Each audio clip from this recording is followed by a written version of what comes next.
მრავალსაუკუნოვანი არქიტექტურული ნაგებობები ქვეყნის ისტორიას ინახავენ და თაობიდან თაობებს გადასცემენ. სწორედ ასეთია სვეტი ცხოველი, საქართველოს სულიერი კულტურული და ისტორიული ცენტრი.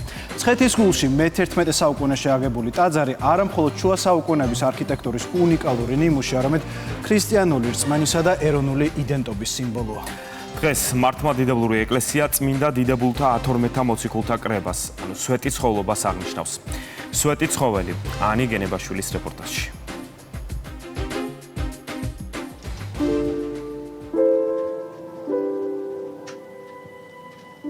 სვეტი ცხოვლის პირისპირ ალბათ ყველას დიდოსტატის მარჯვენა გვახსენდება. რომანის ეპიზოდები გვიცოცხლდება. ვფიქრობთ ისტორიულ სინამდვილესა და მხატვრულ აღქმას შორის საერთოზე. ერთადერთ საერთოზე, იმ ადამიანის ვინაობაზე, რომელიც ქვის მეშვეობით საკუთარ უკვდავებას ეძებდა. სვეტი ცხოვლის ტაძრის ჩრდილოეთ კედელზე ზემოთ ხედავთ მარჯვენა ხელს გონიოთი. არც ერთი საისტორიო წყარო არ საუბრობს იმაზე, რომ ტაძრის ხუროთმოძღვარს ასაკიძეს მარჯვენა მოკვეთის. ეს მარჯვენა არის პირიქით საპატივცემულოდ გამოხატული აღშენებლისა. ცვალებად სამყაროში რწმენის სტაბილურობის კუნძულად სვეტი ცხოველი, ანუ სვეტი ცხოველი იქცა. იქცა იმ არქივადაც, რომლის მასალები დღემდე ბუნდოვანია. ისტორიაში ჩაკარგული უძველესი ქმნილების ხელახლა აღმოჩენას ტაძრის გულიდან ვიწყებთ. ჩვენ ვიმყოფებით იმ ადგილას, სადაც არის უფლის ჩვენი იესო ქრისტეს კვართი დავანებული. ეს არის ის სვეტი, რომელიც სვეტზეც აღმოცენდა კვეპაროსის ხე, მირიან მეფე წმინდანინოს რჩევით მოჭრა ეს ხე და დაამზადა 7 სვეტი. შესაბამისად მოხდა 6 სვეტის აღმართვა, ხოლო მე-7 სვეტი ვერ აღმართეს ვერანაირი ძალისხმევით.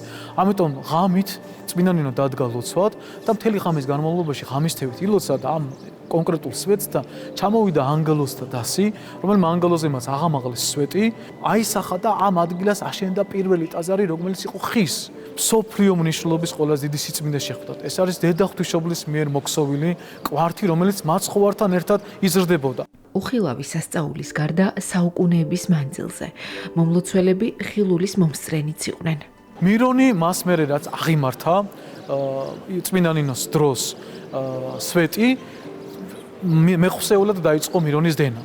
რითაც განაპირობა იმან, რომ აი ამ მირონით ცხებელი ადამიანები იკურნებოდნენ. მას შემდეგ, რაც შაჰაბასმა ტაძარი ცხოველების სადგომად აქცია, მირონის გადმოსვლა შეწყდა. შეუჩერებელი ლოცვის მიუხედავად სასწაული გაქრა, მაგრამ არა უკვალოდ. კედლებზე შემორჩენილი მირონი საბოლოოდ მე-19 საუკუნეში დაიფარა.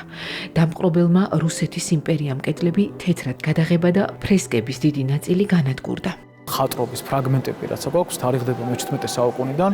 როდესაც მოხდა შემდგომში ფრესკების გაწმენდა, შემოგვჭა და დაგვრჩა ის, რაც დაგვრჩა. საღებავის მოშორების შემდეგ აღმოჩნდა ისეთი ნამუშევრებიც, რომლებიც მხოლოდ აქ, სვეტი ცხოველშია. ცხოველის სახით გამოსახული წმინდა ქრისტეფორეს სახე და ცხოვრება ფიზიკურად ძალიან გამორჩეული იყო. დასთხოვა უფალს, რომ მისი სახე შეეცვალა, რათა არ გამხდარიყო ვინმესთვის საცდური. ამიტომ უფლის დაშვებით მოხდა მისი სახის შეცვლა, რომელიც ფრესკაზეა ასახული. ძიების კვალი კედლებზე დღესაც იკითხება.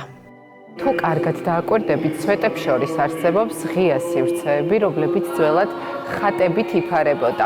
გადმოცემის მიხედვით ამას ეწოდებოდა საფარავის სათავსო, ანუ საიდუმლო ოთახი, დაკავშირებული იყო ასევე საიდუმლო კვირაბთან და ტაძრისთვის ძვირფასი ნივთები მტრის შემოსევების დროს სწორედ აქ ინახებოდა. ამ ადგილს უამრავი ადამიანის სიცოცხლე გადაურჩენია.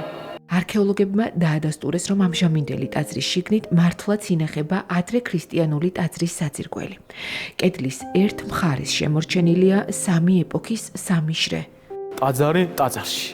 აღდგომის სახელობის ტაძარი, რომელიც არის იერუსალიმის აღდგომის მაკეტის მსგავსი, რომელიც ტაძარიც თარიღდება მე-15 საუკუნიდან. შესაბამისად, ეს ტაძარში შესვლის დროს რამდენად მნიშვნელოვანია და რამდენად მადლიანი და ტევადია სულიერად ეს ტაძარი. ისტორიულ წყაროებზე დაყრდნობით ცნობილია, რომ აქ დაასაფლავეს ვახტანგ გორგასალი, ერეკლე მეფე და მისი შვილი.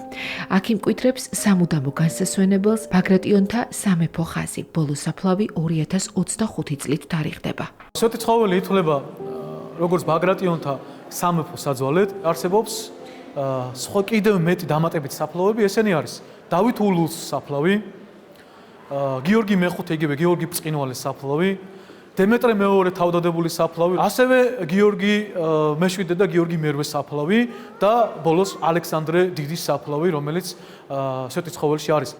სვეტიცხოველი იუნესკოს მემკვიდრეობის ნუსხაშია. პერიოდული აუცილებელი რესტავრაციის კვალდაკვალ საიდუმლო აღმოჩენებიც გრძელდება. 2017 წელს მეცნიერებმა ახალი შედეგი გამოაქვეყნეს. სვეტიცხოველი ჯერ კიდევ მეოთხე საუკუნეში უნიკალური იმ პერიოდისთვის ნოვატორული ტექნოლოგიით აიგო. შეუერღებელი თვალითაც ნათლად ჩანს, რომ სვეტიცხოვლის ტაძრის სამხრეთი კედელი მუდმივად სველია. ქართველმა და უცხოელმა მეცნიერებმა დაიწყეს ინტენსიური კვლევების წარმოება. აღმოჩნდა, რომ ტაძარი არ დგას ჩვეულებრივ სტანდარტულ საძირკველზე, დგას თიხის ბალიშებზე. ჩვენ წინაპრები ფლობდნენ იმგვარ საინჟინრო ტექნოლოგიებს, რომელთა გამოყენების შემთხვევაშიც, ესე იგი, უხვი, ჭარბი მიწისქვეშა წყლების შემთხვევაში აშენდებოდა დიდი ზომის ქვის ნაგებობა, ამ შემთხვევაში ტაძარი და ის საუკუნეებს გაუძლებდა. დაკარგული უცნობი საფლავები, ვერ აღდგენილი ფრესკები, ბევრჯერ ნანახი მოსმენილი დაუსრულებელი ისტორია, რომლის სიღრმეში კიდევ ბევრია მოსაძებნი. მეცნიერების, მწერლების, ერთნაირად საყვარელი ობიექტის შესწავლა პერიოდულად გრძელდება. იმედით, რომ თავარი აღმოჩენები ჯერ კიდევ წინ არის.